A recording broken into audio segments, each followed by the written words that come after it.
Good morning, friends. And a nice, lovely day today. We are having a talk which I think is possible about the sort of thing some might be doing as we come up to this more lovelier weather. We have with us today Emma, who is going to be speaking, as her title suggests, cold weather, cold water swimming, Yes, cold water swimming, bonkers or brilliant. Emma. Thank you very much. Well, hopefully you'll all be the judge of that at the end. I will try to speak up a bit, Ruth. So if you miss anything, please don't hesitate to let me know, and I can say it again for you. Obviously. Thank you. And in particular, if you miss anything, you could pop something in the chat. I can always come back to it as well. And I would say to all of you, if any of you are familiar with the chat function, if you've got any questions as we go along, you might want to pop them in the chat box, because I understand from Patsy that there is time for questions at the end, and we can come back to those so that you don't have to try and remember them for the rest of the talk. Now, Patsy tells me that I've got half an hour. Whether or not I give you half an hour remains to be seen, but we'll see. I'm sure we'll fill it with conversation anyway, whatever happens. So I am here because Mary very kindly asked me. I know Mary through Portishead Open Air Pool. Mary has been a great friend of the pool, which is volunteer run for a very long time. And she's also for a long time been a regular at our cold water swimming sessions, which has been nice to see. So that's how I know Mary, and that's how I come to be before you today. And I had a look at the list of all of your March talks that Patsy sent round. And I have to say that my heart rather fell, because you people like to talk about some big, weighty, important topics. And this is not one of those. So I feel a little bit as though I'm kind of bookending the light relief at the end of March. So I hope it'll be entertaining, if not of kind of world-changing significance anyway. But we shall see. You can be the judge of that as well. So I'm just going to start sharing my screens. If you just give me a moment to organise that. Let me just find the one that I want. There it is.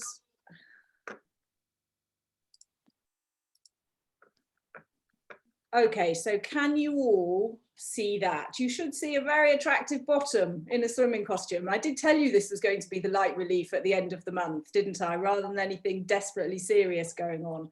So cold water swimming, bonkers or brilliant. This photograph, I have no difficulty sharing this with you. It is my lovely friend, Nancy Farmer, who is a talented artist, but she is also a very keen year-round swimmer. And some years ago, we were part of a relay team going to a cold water swimming competition in a lake in the Lake District. And we had our swimming costumes made for the event, and our team name was indeed Some Like It Cold. And Nancy and I still wear those. We take a great deal of pleasure out of them. I was asked for a title for the talk, and as I said to Patsy, I'm not very good at titles. This is the best that I could come up with, but I think it does say something about the pastime of cold water swimming, because most people do think that we're bonkers. You know, it's not uncommon if people are walking by and they see us in a lake in the middle of winter, you know, people will say, "Are you mad?" And I hope to answer a little bit here the question of why we're not mad and why it is that we do what we do. So firstly, we'll start with some definitions. We'll talk about what is cold water swimming. Now, the little photograph you've got there was taken 4 or 5 years ago. That's my daughter in the red and her friend Esme. And this is at Parliament Hill Lido in London, which is a very large, 66-metre long, unheated outdoor swimming pool. And there's a cold water swimming competition that goes on there every year in January. And I swam in that for a number of years, and I volunteer for it now. And what they are standing in is the baby pool, and they're actually lifting sheets of ice off the water of the baby pool. Now, I'm pleased to say that the pool that we were swimming in didn't have sheets of ice, but the water temperature was about 4 degrees Celsius that year. So most people think of cold water swimming perhaps as being something that happens when there must be ice or frost on the ground, but that's not necessarily true. So the official definition of cold water, believe it or not, is 15 Celsius or 59 Fahrenheit, which most of us would think isn't actually that cold. That's a reasonably nice spring day sort of air temperature. But that is the sort of temperature at which your body can begin to get hypothermia reasonably quickly if you are immersed in water. So that is what water safety organisations like the RNLI consider to be cold water. So anything above that, it might feel cold when you get in, and it probably will, but it's not actually cold by their definition. Cold water swimming is difficult. Pretty much everybody can do it, with a few exceptions relating to underlying health conditions. So for instance, if somebody had a cardiac condition or a blood pressure, you know, perpetually high or low blood pressure, we would usually say you should talk to your GP before you start. But although it is difficult, it is not necessarily life-threatening, but it can be dangerous if the risks aren't managed. And it does require repetition if you want to get used to it. You can probably all do a show of hands, but how many of you have ever, say, gotten into the sea or the lake in summer and felt a little bit kind of short of breath as you've gone and it feels a bit uncomfortable? Yes, exactly. So if you can do this regularly, that response does disappear a bit. So repetition definitely is something that makes this a little bit easier. It's also what we like to think of as type 2 fun, which is the kind of fun that is fun when it's done. So it's not necessarily fun when you're actually doing it, although it can be, but it is immense fun afterwards because of the effects that it has on you. And we'll come on to talk a little bit about that. So we're going to talk about what happens to your body. And this is quite important, and this is part of why this is dangerous and a little bit difficult and what you need to manage. Because when you get into cold water, your body will have something called a cold shock response. Now, within the last year, the RNLI have started a really useful water safety campaign called Float to Survive or Float to Live, I think it is. I don't know if any of you have come across that, but what they're advising people to do if they accidentally fall into water is to roll over and float on their back until they get used to it. And the reason for that is the cold shock response. So your body, well, your brain really in the first instance, senses that you're putting your body under threat, because we like to live nice, warm, centrally heated lives these days, and our brains immediately know when something dangerous is happening to us. And it goes into overdrive to adapt your body to the threat that it's facing. So the first thing that it does is shut down circulation to your extremities. So your hands, your legs, your feet, your arms. It reduces that quite significantly, and it brings all of the nice warm blood that you've got there back into your core, back into your middle, and that pools around your organs, your vital organs that will keep you alive, and that is what will keep you warm and what will get you through it. But associated with cold shock response are some kind of symptoms that you will feel, and it's the endocrine system that gets active and counters those. So the symptoms that you will feel for cold shock response are the fast, rapid, shallow breaths that I talked about a little bit earlier. You could also feel your heart rate going up, and it will feel like it's hammering in your chest. And all of those things, if you're not expecting them, can cause you to panic. And that is very often what is the cause of the sad deaths that we read about when people fall off boats or fall into canals. It's they have this cold shock response and they panic. Now, the impact of your heart raising and your respiratory system going into overdrive is that your blood pressure will increase as well, which is why we say if you have underlying high blood pressure, you need to take some medical advice about this. But your endocrine system will automatically act, and that will flood you with all sorts of things to counteract those symptoms.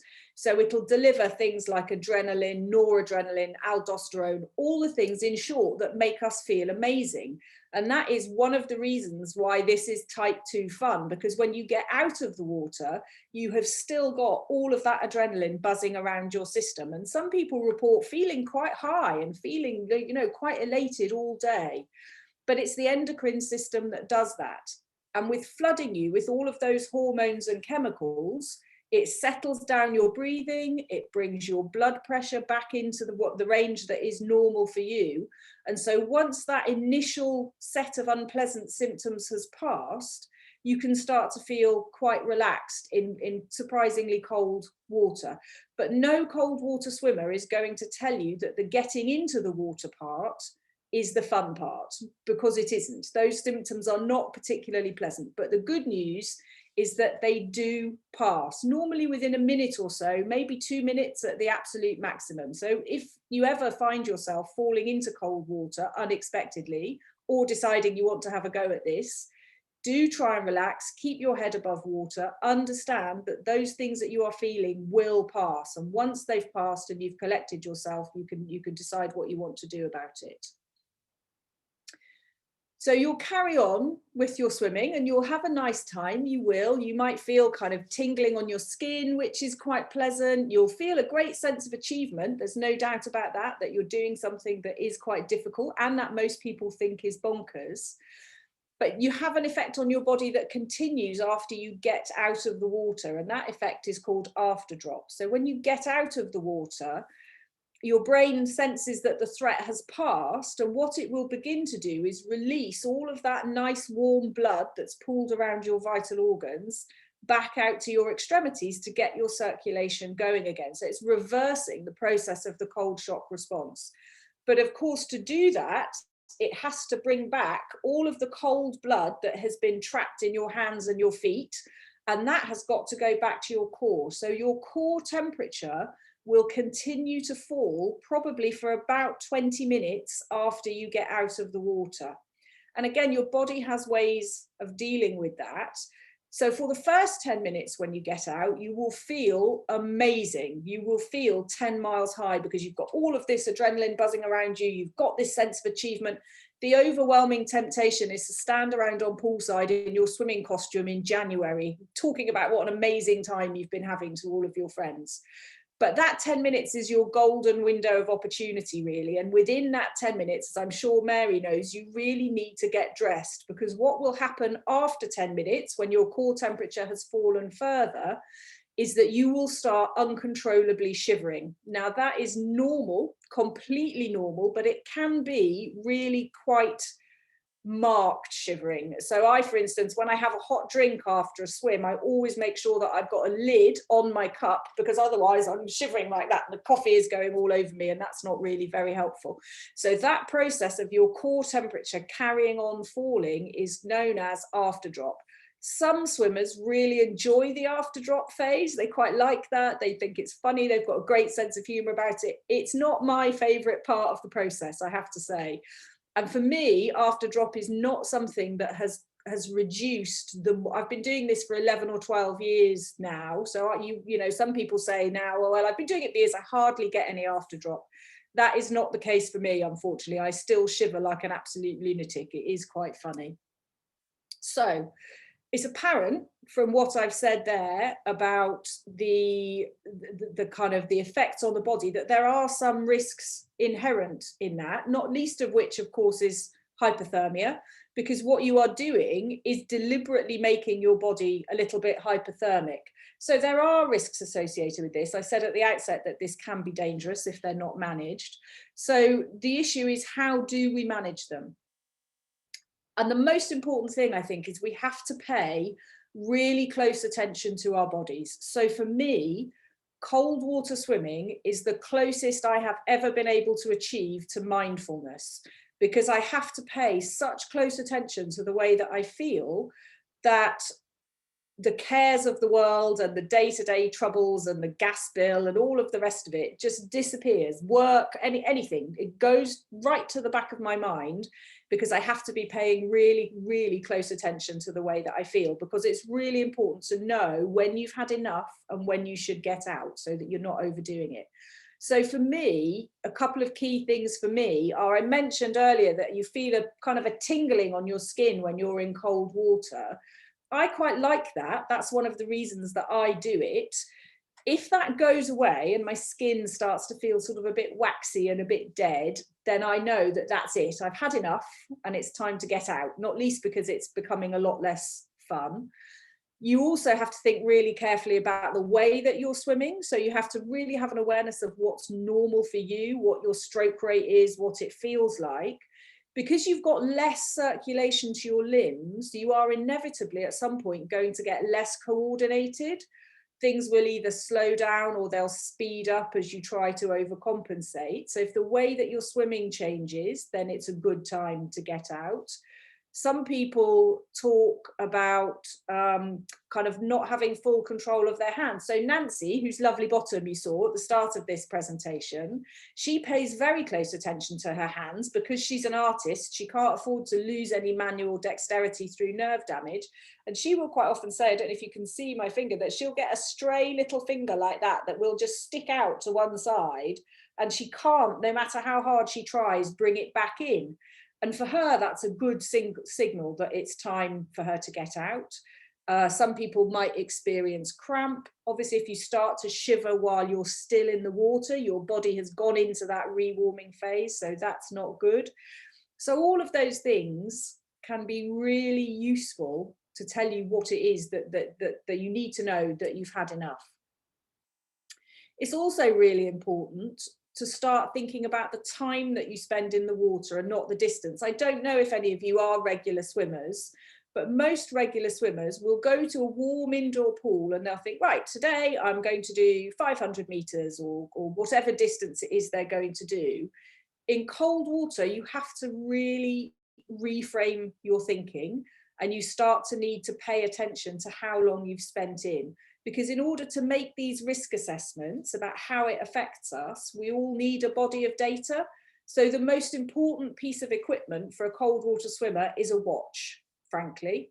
And it doesn't really matter if you don't precisely know the temperature, although that's useful. But if you've got a watch, you can have your swim, you can get out, you can see how your recovery goes and the after drop goes, and you can think to yourself, well, you know, I did 10 minutes there and it was kind of about 11 degrees and I felt really fine, so maybe next time I could do 11 or 12 minutes and see how I get on. And different things will affect how long you can stay in the water. So I find if I have had a drink, an alcoholic drink, the night before I swim, I find it much harder to get in, and I find it much harder to stay in. It has a real effect on me. And obviously we would never say to people that they should drink at the same time as they're swimming, because alcohol itself lowers your body temperature. So you don't want that. And obviously it impairs your judgment. But things like that can make a difference. But by being mindful about your practice of cold water swimming and thinking hard about what it is and the effect that it's had on you, that helps you to build up this data set to make your risk assessments. Time, not distance. We also manage the risks by listening to others. So I don't know whether any of you, for any reason, have ever been really cold to the bone, really almost hypothermic, maybe in the winter months, and it feels as though your head becomes a bit woolly. It's difficult to kind of think, it's difficult to order your thoughts, you get some cognitive impairment, you start to make bad decisions. But other people looking at you will usually see that. So most of us who do this regularly have got a really trusted group of friends who we will prefer to swim with. We're very lucky at Portishead Open Air Pool in that we have amazing cold water lifeguards. So they have to swim every week so that they know that they can get in if there's an emergency. And bless them, they are this year, they are, well, we've got 5 of them, 4 of them are under the age of 18. But they get in and they do it. It's not their favorite bit of the job, but as a result, they're really skilled and experienced, and they can look at people and tell when they're struggling. So if somebody else ever says to me, I think you've had enough and I think you should get out, I pay attention to that and I get out, because I know that my judgment might not be as it would be when I'm fully warm. So listening to others is absolutely vital. And that's one of the reasons why, particularly when people are new to this, we say you shouldn't swim on your own. If you're planning a cold water swim, you should try and find other people to go with. And in this area, we're very lucky. There's a very active cold water swimming community, both in Portishead and in Clevedon. So, you know, that's not very difficult to achieve.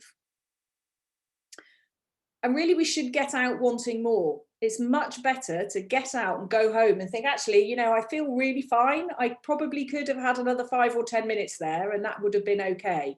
That's the way to do it. If you get out and you've overdone it, you will be a mess probably for the rest of the day, because it takes a long time to properly rewarm yourself, and you have to rewarm yourself carefully. So for instance, if you're in that uncontrollable shivering phase, I always say to people, you shouldn't drive, you shouldn't be riding a bike. You must plan enough time for your swim to let the shivering pass before you've got to go anywhere. And you shouldn't, even if they're available, immediately get into a hot bath or a hot shower, because in the reversing of the cold shock process, your blood pressure will drop through the floor. As all of that blood from your core is released back out to your body, your blood pressure goes down, and that can make you dizzy, it can make you lightheaded. And obviously if you fall over in the shower, or worse still, become unconscious in the bath, then there are some really serious implications for that.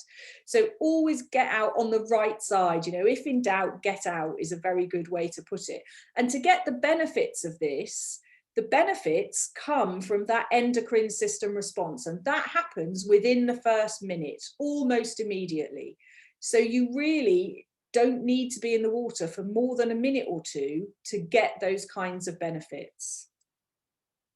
And finally, on how do we manage the risk, it's about building it up slowly. So I talked a little bit earlier about establishing a data set in your head, knowing how long you've been swimming for, how you feel afterwards. If you want to push it, some people like to take this really seriously. So some people will do what's called an ice mile. And now that is a mile swum in water that is under 5 degrees Celsius. I can tell you from personal experience that water below 5 degrees is painful. It pinches and it stings your hands and your feet particularly. I'll give you, you can all have a little challenge if you want to. You can fill your washing up bowls with water, cold water from the tap, and put as much ice in there as you can, so you get a kind of icy soupy mixture, and put your hand in it and see what that feels like. Well, that is what it feels like to swim in that water, and that feeling doesn't go away. You don't get used to that, you've just got to learn to manage it. So a mile in water of under 5 degrees is incredible. I have a friend, Becca, who has just yesterday, in fact, swum her first ice mile. She's been training for that for 3 years through thick and thin, and it took her 42 minutes. And honestly, I don't know how she managed to stay in that for 42 minutes. I know that I couldn't do it. The longest, coldest swim I've done is half a mile at 4 degrees, and that was more than enough for me to know that I didn't want to do any more at that sort of temperature. So these days I keep that much shorter when we're in that sort of territory, because I just can't handle the pain really. But you have got to train for that and build it up slowly if that's the direction that you want to go in. So having heard all of that, I suspect what I've probably done is paint a fairly bleak picture. You're sitting there thinking to yourself, well, I don't really know why you do it.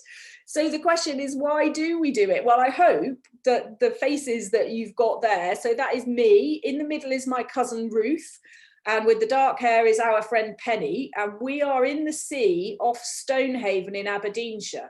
Now that picture was actually taken in July, but because that's the North Sea off the coast of Aberdeenshire, the water temperature doesn't really get above 10 or 11 degrees, which is what it was then when we were swimming. So that is amply cold enough to be classed as cold. But we are having the time of our lives. We had an amazing day. They've actually got a heated saltwater Lido right over the road there. So we got straight out of there, put on our flip-flops, wrapped ourselves in towels, ran across the road and went and got into the hot pool, and it was fabulous. But the reasons that we do it are many and varied. So a lot of people talk about a positive mental health impact. And some of you might have seen that there's some fledgling research being done about the impact of cold water swimming on depression. I think that there's a doctor called Chris Van Tulloken who does a lot of work on TV, and he is an outdoor swimmer and a cold water swimmer, and he did a TV series I think a couple of years ago, and I think it was called Depression Without Drugs or something like that. And one of the things that he did was take one of the patients with a depressive disorder cold water swimming, and she felt amazing. And I have a friend, Pete, who lives in Clevedon, who has struggled with his mental health since he was a teenager, and he's about 40 now.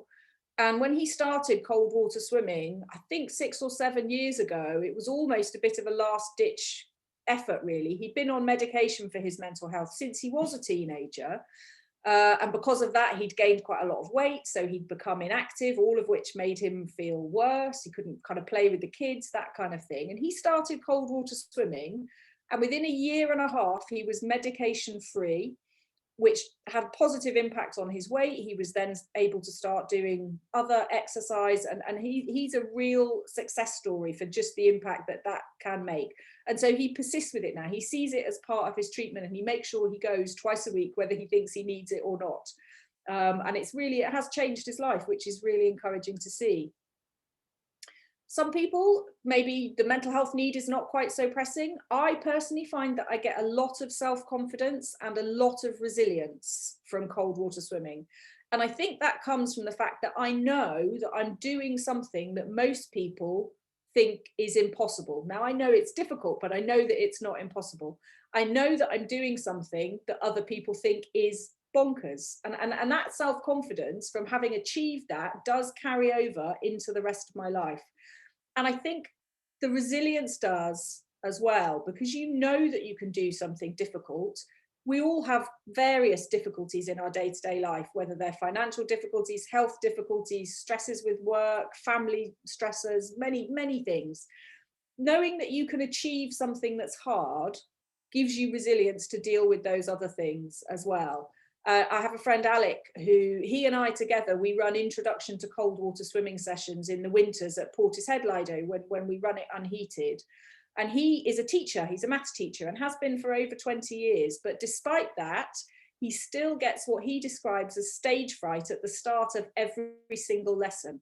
Now, he teaches 6 lessons a day, so that is a lot of stage fright to be dealing with. And he finds that the resilience that he gets from cold water swimming helps him to deal with that. So the kind of self-talk that he uses when he's getting into the water, you know, the look, Alec, this is just what you're doing. You've just got to do it. You've just got to get on with it. It's not that bad. It's not as bad as you think it is. All of those things really help him in his day-to-day job as well. For a lot of women, actually, and some men, Pete, who I talked about earlier, he'd gained a lot of weight. He would also support this. It does make a difference to your body positivity, because you can see from that picture of Ruth and Penny and I, we're all different shapes and sizes, we're all different ages, but there is always somebody different to you. So no matter what you think is your weakness, there will always be somebody who's got that more amplified. There'll be somebody with something else going on. And it is such a supportive community that literally nobody cares. Nobody cares what you look like in a swimming costume. So I have very often felt self-conscious at an indoor swimming pool in a swimming costume. I have never felt self-conscious at an outdoor pool or on the beach or on a riverbank or by a lake, because people who are involved in cold water swimming don't care. And actually, for women, it's one of the sports where women who are carrying extra weight do really well, because it gives us a natural layer of insulation. And actually, women, we also, just as a side, we have a tendency to build up brown fat around our organs. And that is a much better insulator. So again, we do really well at this. And some of the most successful people at this sport are overweight women, frankly, which is an amazing thing to see. And if any of you have access to BBC iPlayer, there is a lovely program. It's a half-an-hour program on there. It's called The Merthyr Mermaid. I'll put it in the chat box when I stop screen sharing. That is, The Merthyr Mermaid is a lady called Kath Pendleton. And she started cold water swimming several years ago. In fact, she came to one of Alec and I's cold water introduction sessions. And she has now gone on to swim a mile in Antarctica. So she's been to the polar regions, she's done a mile amongst the icebergs. She is an absolutely incredible cold water swimmer. Single mum, parent to a disabled child. She works in the NHS. You know, she's had to fit all of that training in around all of those commitments. And she just remains an absolutely lovely lady. And it is one of the best half hours of television that you will watch this year. I can guarantee it. So I really, really recommend that program. I hope it is still up there. So the body positivity side of it is really important. And friendship as well, because it's not a pastime that you generally do on your own. We do seek out other people who are interested in cold water swimming, and you make some amazing friendships out of this. There's a swimmer that I've only met a couple of times called Ivan, who swims in the Cotswolds, And he has a saying, and he says, the colder the water, the warmer people's hearts. And he is absolutely right about this. And I think that comes because we all have to look after each other a little bit. You know that you've got to listen to people if they're passing judgment about whether it's time to get out. You might, if you overdo it, you might need somebody's help putting your socks on. Somebody will inevitably turn up with a homemade cake for everybody to eat afterwards when you get out. There's a lot of good chat around your coffee while you're trying not to throw it all over yourself. So the friendship side of this is really, really important. And finally, it is fun. I know I said it's type 2 fun, but again, the more you do it, the more fun it is while you're in the water as well as afterwards. Moving on to where do we do it? Now, we are blessed, I think, in this part of the world with lots of lovely locations, but one of the nice things about outdoor swimming is it is completely portable. There's a lady I know who says, well, you could show me a puddle of water and I'll do my level best to get into it. And she's not wrong. She's not making that up. But wherever you go on your travels, you will find somewhere to do it. So that might be the sea. This is my daughter and her friend Polly swimming just off Lundy. I don't know, have any of you been to Lundy Island? That's the bay where the Oldenburg comes in to dock. In fact, that is the Oldenburg in the background, I think, just on the right-hand side. That's under a sunset in an estuary mouth in West Wales in Pembrokeshire. That's the son of a friend of mine. He's called James. He was about 11 there, I think. That is in a tidal pool on Burr Island in Devon. So that is the Burr Island Hotel, which is a very well-known Art Deco hotel. And that is a private tidal pool. Now, some friends and I have had a tradition of swimming around Burr Island every year in the summer for quite a long time. And what we would because that tidal pool is supposed to only be open to the hotel guests, but it's a very expensive hotel. So we would quite often have a gorilla swim whereby we would climb over the walls on the seaside, get in and have a little swim. And that lady in the picture is my friend Lynn, who sadly died a few years ago of a brain tumor. But when she had the diagnosis and she knew that her illness was terminal, I decided that we should actually go and stay in the hotel at Burr Island. So we went and stayed. So that is a photograph of a legitimate swim in the tidal pool at Burr Island. Unfortunately, something slightly odd happens, it turns out, when you're paying for it. We didn't enjoy that swim anywhere near as much as we've enjoyed the ones where we had to climb over the wall and slightly steal our swim. You might swim in a lake. So this is a cold water swimming competition in Lake Windermere in the Lake District. So you can see there that they've built a temporary pool in a marina. The water temperature that day, I think, was about 6 degrees. So certainly cold enough. And actually it snowed. It snowed on us towards the end of the day. So that wasn't necessarily fun with the snow, but it was certainly a unique experience. Or you might even swim in a cold water Lido with an inflatable dragon. And in fact, that is Kath, that is the Merthyr Mermaid. We introduced a race we run every year before Christmas at Portishead.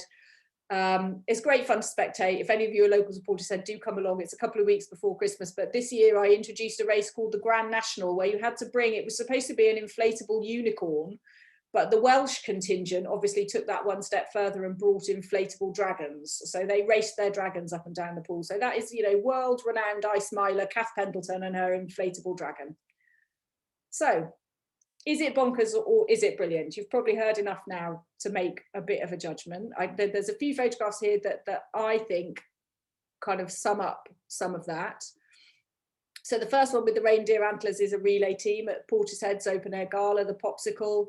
The second one there is I swam with some friends from Devon at a cold water event in Tooting Bec in London at their big unheated Lido, and Queenie, who's sitting there in the red hat, brought along bottles of champagne, which we drank out of bone china teacups in the hot tub afterwards. That's my friend Sophie and Hugo in the wetsuit, absolutely having a whale of a time at Bantham. And that's Queenie in her cup of tea hat. So all of those things for me are about why it's bonkers and brilliant. None of those things would happen in indoor heated swimming pools. And that is what I like about this. So I think personally, it's a bit of both. And there we are. I don't think that was my half hour. Actually, it's not bad, not bad. I know we spent a bit of time on the subtitles, but I think I'm just about giving you your half hour there, Patsy. I'll stop sharing that. There we are. Right, I said I would put the Merthyr Mermaid in the chat box. Yeah, I just managed to unmute. Oh, well done. I'm pleased it's not me. I do a lot of this for work lately. All of my work is remote at the moment, and I'm forever forgetting to unmute. You'd think after 2 years of that, I would have got the hang of it now, but apparently not. Oh, it's very. I thought that was really exciting. I mean, I can't get out at the moment, but I was just thinking, how many of well, do you think I'd get any of the good effects of that? Well, when I've had my shower every morning, if I turned it on to cold. You absolutely would. You absolutely would. And in fact, Patsy, that is how I started training for cold water swimming, because I decided in the summer that I would quite like to swim through the winter. And so I thought, I read somewhere that a cold shower was quite good for that. So I did exactly that. I had my shower, I had my wash, and then gradually turned it down until it was cold. And I aimed to stand under it cold for 30 seconds to start with. And that first time, I'm not going to lie to you, the first time I did it for 30 seconds was really horrible. And I thought, I'll never do this again. But I'm my father's daughter and I'm quite stubborn. So I did it every time. And yes, if you can stand under your cold shower for 30 seconds to a minute, you definitely will feel the benefits from that. Yes, I think you will. Oh, that's definitely a start anyway. Yeah, give it a go. It'd be really, you have to drop me an email. Let me know how you get on with that. I'd be really interested to hear. Thank you. There's a thought. Well, I will own up. I take cold showers, and yeah, it's quite clears the head and it's energizing in the morning, so it's a good thing. And I think anytime you go swimming at Clevedon, it's almost always qualifies as cold swimming. It does. So Although, I love yeah, it does. Certainly in the sea, the marine lake can get quite warm in the summer. I mean, that's been up to 24. Amazing. Really? Because the marine lake is quite shallow, so it's very responsive to ambient temperature. So if you know, in the summer, if you get a spell like this of a few days high pressure, nice weather, the temperature there will be almost as warm as an indoor swimming pool, which is remarkable, really. But yes, at this time, I think the temperature there at the moment is about 9 or 10 degrees. So yeah, chilly enough for sure. Mary, hello. Hello, Emma. Wonderful talk. Are you wearing a Tynemouth t-shirt? I am. Yes. Oh, I don't know yes. if you can see it. I'm a supporter of that too. Yes. But has it died a death? No, it hasn't. So a little bit of context for everybody else, because obviously Mary knows this, but the rest of you don't. I'm very interested in Lidos and outdoor pools, and I've co-written a book called The Lido Guide, which kind of tells people where to find all the publicly accessible ones in the UK. But I'm also quite interested in campaigns to resurrect a pool. Now, I was born in the Northeast, actually. I was born in Bedlington, and Long Sands, which is where Tynemouth Outdoor Pool used to be, is very close to my heart. My granny used to take us there every summer for a day. We very kind of working class background. We didn't have a lot of money, so we used to make a packed lunch, and she used to take us, and we'd have one ice cream a day, and we weren't allowed to go home till we'd been in the North Sea. And that, whether we wanted to or not, frankly. So that was my introduction to cold water swimming. But of course, we used to sit on Long Sands quite near Tynemouth Outdoor Pool, and that has long since been derelict, and there's a campaign to restore that, and it hasn't died a death, but they have had some difficulty getting local authority buy-in to restoring it. So they are in the business planning stage at the moment to kind of try and make it clear that this is a viable business model and this will work. And there's a chap called Michael who is the chair of that campaign, and he has actually, to kind of lend power to that, formed a working group called Future Lidos, which has now got something like 20 different campaigns all over the country for people who are trying to either build a new outdoor pool or restore ones that have fallen derelict. So it's a long slog. Most at Portishead, the Portishead community rescued the outdoor pool from closure when the local authority wanted to shut it, and for a variety of reasons that was quite a quick process. Most campaigns to rescue outdoor pools find it takes years. I mean, it can take 20 or 30 years in some cases. Hello, Graham. Hello. Thank you, Emma. Do you use any form of heating for your living room during winter? I do. Do you know, it's funny. I had the log burner lit last night, Graham. So while I really like cold water swimming, I don't much like being cold in the air. So I'm the first person to put on a cardigan or a hat or turn the heating up a little bit. But coming back to the shower point, what is interesting is that the temperature I have my showers at has definitely reduced and has stayed lower as a result. But no, I still very much like my home comforts, I'm afraid. Jenny. Yes. Right, you're making me so jealous. Oh dear, this is my youth. Did you used to swim a lot? I was South Bucks breaststroke champion, Oh, wow, brilliant. and I went to Newbury open pool, which Yes. was open to all the elements, and Yeah. swam. They used to shut it down for part of the winter, but Yes, even they still so, do. Yeah, when you pick it up during the autumn, yeah. my brother was with me. He had polio, and the doctor said that he had to go and swim to try and help. That's what they do with polio, isn't Oh, I it? see. I didn't know that. That's interesting. And I sort of tagged along, but I became the swimmer and he became the diver. He wouldn't swim no matter what you did.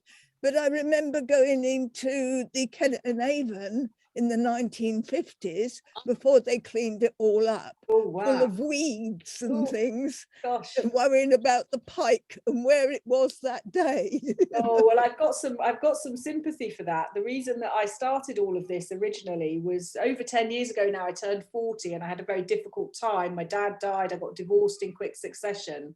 So I set myself a challenge to do 40 brand new things between the ages of 40 and 41, really on a sink or swim kind of basis, to try and remind myself that life moves forward. And one of those challenges was to swim around Burr Island, because I'd always been afraid of swimming in the sea. And it was exactly because of the weed and the fish. They were the things that I didn't like. And I thought, I'm 40, I really should just kind of grow up, get on with this a bit.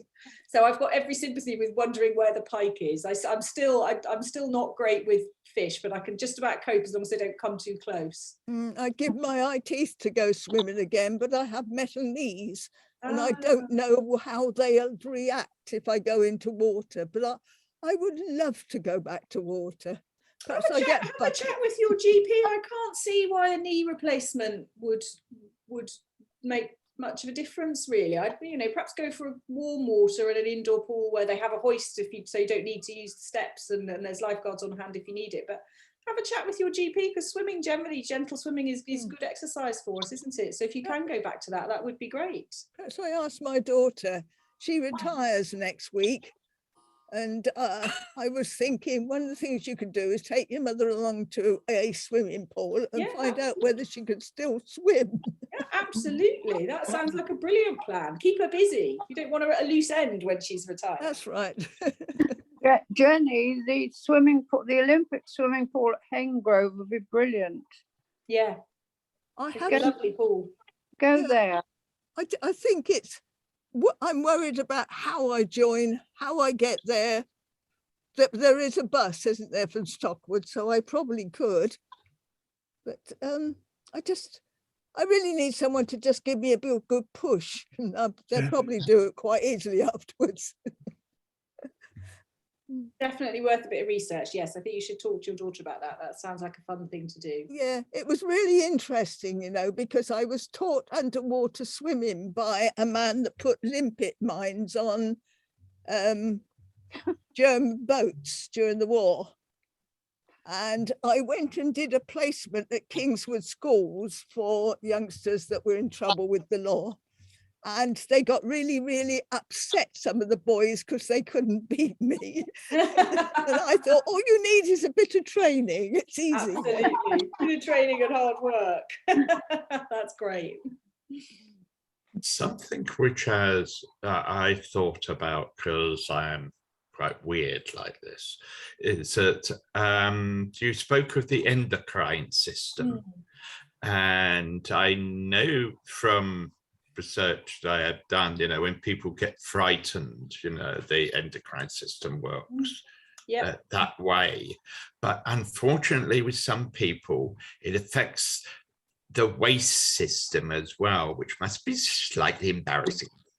Well, interestingly on that, I mean, I didn't go into this because it's not everybody's cup of tea, but seeing as you asked, one of the effects of cold water swimming is when you first get into water during that cold shock response period, your kidneys are effectively squeezed. Now, the precise mechanism for that isn't properly understood. We don't know whether that's the endocrine system. We don't know whether it's the hydrostatic pressure, but it basically means that most people will have a wee. It's almost, you cannot help it. So at Portishead, we tell people, look, we know that this happens. We treat the water really carefully to compensate for that. Please don't feel that you've got to get out and go to the bathroom when the pool is unheated, because you'll get colder. And when you come back, it'll just happen again. But once it's happened, then your body retains fluid, because that's an important part of managing the threat associated with being cold. But yes, yeah, the mechanism for it is called cold water diuresis, for those who are interested. And it's an involuntary response. Wow. It's all becoming more popular at the moment with Wim Hof, and people are adding yoga into this and climbing Kilimanjaro in shorts in winter and things like that. Yeah, it is. And I think that's part of the research that's going on. I mean, it was growing in popularity before the pandemic, but I think as a result of the pandemic, it's shot up in popularity because, of course, indoor pools were closed for so long. They were one of the last things to reopen, which actually the science now shows was short-sighted, because you're effectively getting into a big bath full of disinfectant.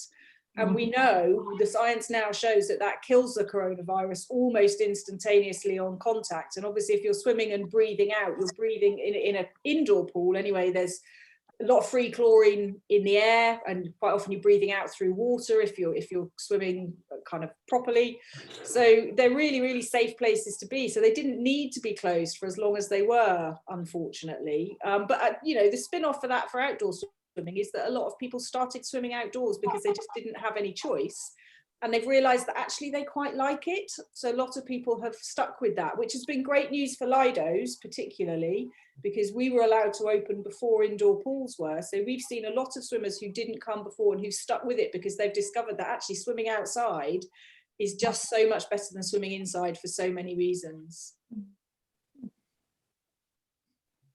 But even if it's very cold, do not go swimming by the water down in the middle of the town type of thing, you know. Well, no, when you have, that's yeah, really, really muddy and horrible and polluted. yeah, it's not mud you want to worry about, really. I mean, the Bristol Channel is very muddy. When you swim at Clevedon, you get out with what's known as a Clevedon beard, because the little fine particles of silt stick to all of the little fine hairs around your mouth. And so you can tell regulars there, because before they're even out of the water, they're wiping their mouth to get rid of that.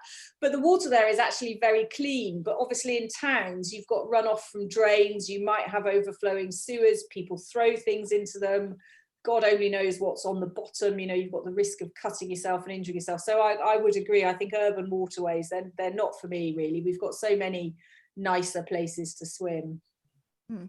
It also got, is it Veals disease, which you get from rats? Biles, yes, that's it. You can, yes, That's that I gather Docks. is rat urine getting into an exposed cut, I think is how that happens. Yeah, but that's not pleasant.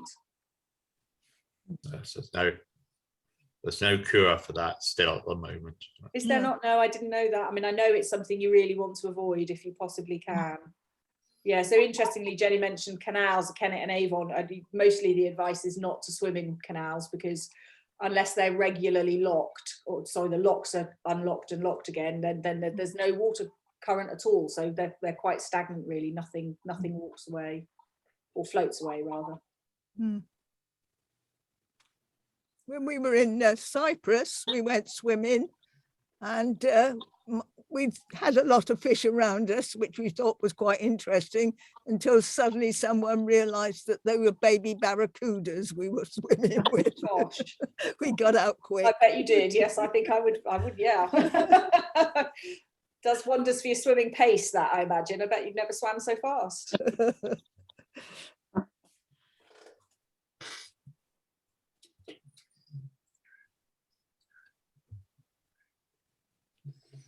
Oh, that was brilliant, Emma. Thank you, Mary. Thank you for inviting me. It's been a pleasure. Yes, so many new ideas have come to me, thinking about that.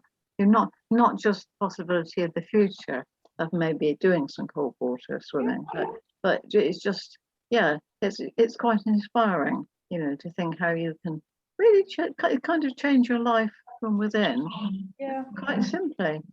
I think it is definitely worth it, and as David says, even if you just have a cold shower every day, it'll put a spring in your step for exactly the same reason.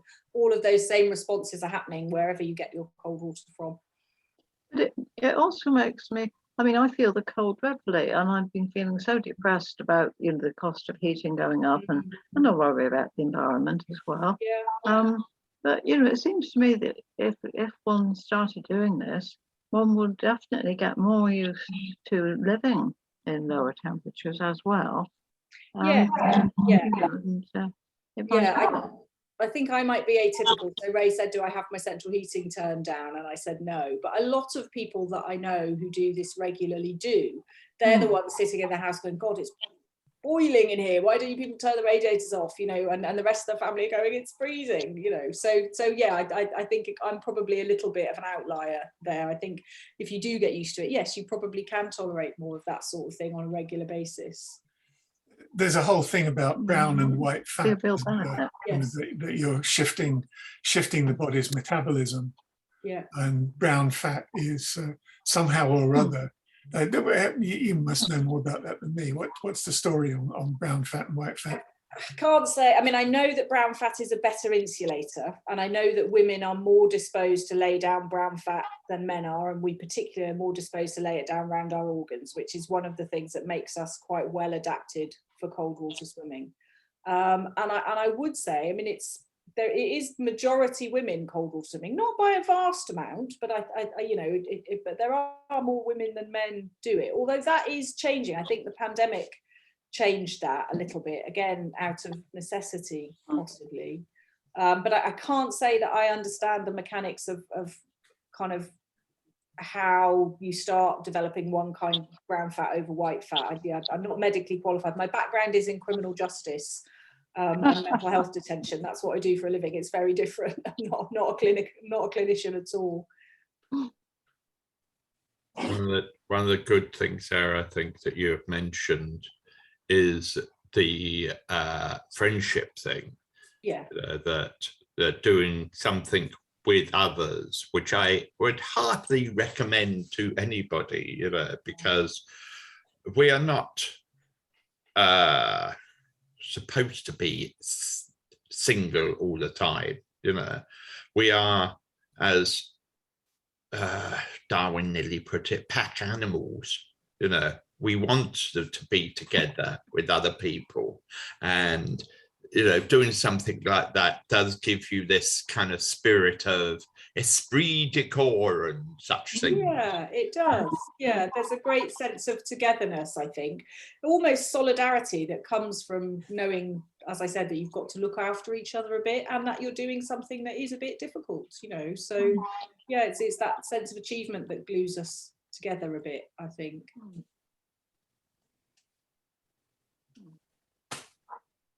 Right, friends, we have reached that hour again where we have come to an end, and I can say thank you very much, Emma, for your inspiring talk. You.